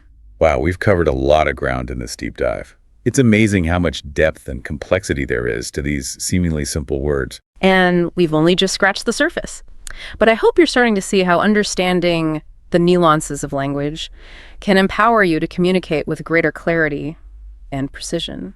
I'm definitely feeling a lot more confident about using these words correctly. It's like a whole new world of linguistic possibilities has opened up. And that's the beauty of language learning. It's an ongoing journey of discovery and refinement. Are you ready for a quick challenge to test your newfound knowledge? Absolutely. Bring it on. All right. Hit me with that word challenge. I'm ready to put my knowledge to the test. Okay. Let's see if you can recall the true meaning of nonplussed. Without looking back at our discussion, take a moment to think about it. Okay. No peeking. I think I've got it. Nonplussed means to be surprised and confused, almost to the point of speechlessness. It's like that feeling of being completely thrown off guard and not knowing how to react. That's absolutely correct. You've successfully decoded nonplussed. It seems our deep dive has truly expanded your vocabulary horizons. I'm feeling pretty proud of myself right now. This whole experience has been eye-opening. I've realized that using words correctly isn't just about sounding smart. It's about communicating effectively and ensuring that my message is understood. It's about wielding the power of language with precision and care, Choosing words that accurately reflect not only what we want to say, but also the subtle nuances of meaning we wish to convey. You know, it's funny because I used to think that vocabulary was just about memorizing definitions. But this deep dive has shown me that it's so much more than that. It's about understanding the history, the etymology, the subtle shades of meaning that make each word unique. It's about recognizing that words are not static, but dynamic. They evolve over time, their meanings shifting and adapting to reflect the changing world around us. And that's what makes language so fascinating. It's a living, breathing entity that connects us to the past, informs our present, and shapes our future. And as we wrap up this deep dive, I encourage you to continue exploring the fascinating world of language. Pay attention to the words you use, the words you encounter, and the way they impact your understanding of the world. I know I will. This has been such a rewarding journey. I'm walking away with a newfound appreciation for the power of words and the importance of using them correctly. Remember, language is a gift, a tool that allows us to connect, create, and inspire. Let's use it wisely. Absolutely. Until next time. Happy wordsmithing.